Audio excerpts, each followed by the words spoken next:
I want to share with you a story that I absolutely love. It's a story about leadership, life. It's a very human story, and it's probably something that you might be able to relate to.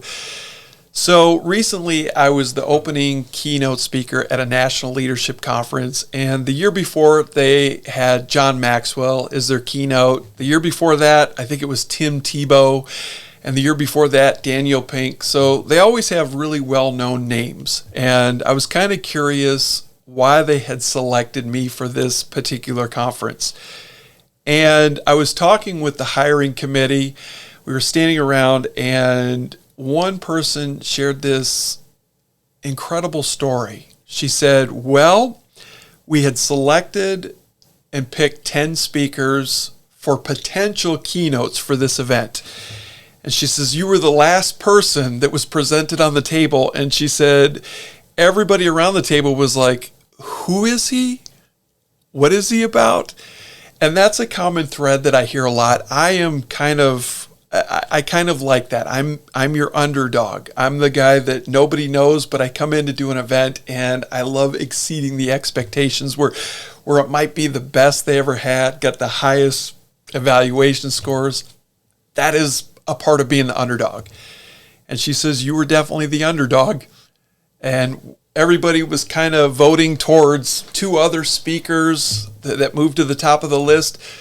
But the person who had the final say, the executive director, it was a Friday afternoon, and he was going through the video clips of each leadership speaker, just watching their clips online, and he was going to have the final say. And it's the end of the day, and you were the last one, the last video that he was watching. But she said, I want to share something with you. He hasn't been himself lately. He lost his significant other to cancer. And, that's the thing. When you lose somebody you love, it's hard to show up and be your best because nothing feels normal. Everything feels off. And there's a part of you that wonders, will anything ever be good again? Nothing feels normal, and you wonder, how do I get to a place where life feels normal, where I'm back to normal? And it's hard to get there.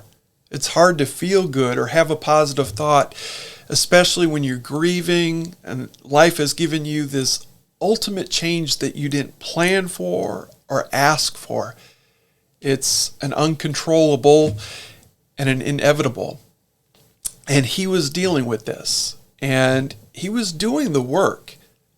The responsibility of an executive director for this national organization, he was showing up, doing the work, but it was just missing that element of joy, that pep, that purpose.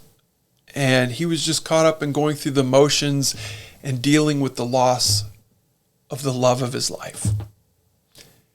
And here's what was special and really spoke to me is that they said, Sam, you were the last video. We didn't think you would be selected at all. And out of his office, we heard him laugh. We hadn't heard him laugh like that in over a half a year. And we just kind of peeped in his door, and we saw him watching your video about you falling off an airplane, the story about the bat on the plane. And he was just laughing, and he was laughing hard. And he invited us in. He says, come on in, you got to see this. And everybody was watching you. And he said something that spoke to all of us. He said, sometimes you just need a moment to feel good, a moment to remind you that it'll be okay. And he said, I needed this. He says, we understand the content and the concepts of leadership, but when we have these human moments, it's important to remember that at the end of the day, we are human and that we live with humans, we work with humans, and we serve humans through the work that we do and those that we lead. And he said, this is what we need. This is the human element that we need this year. And that's why I was hired for this conference. And the best part about it was, yes, I was the underdog, but I was honored that I delivered. They said in the history of their national conference and event, my evaluation scores were the highest that they'd ever seen.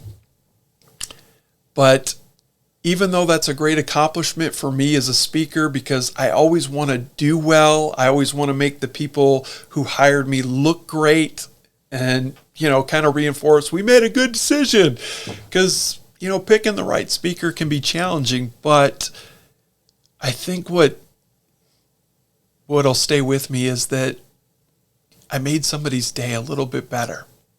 I made somebody feel good. And I think anytime we have the opportunity to do that, no matter what industry we're in, I think we need to do more of that. That is what it's all about. So thanks for listening to this story. I hope it encourages you, and whatever you're going through, just know this. I'm rooting for you. Take care.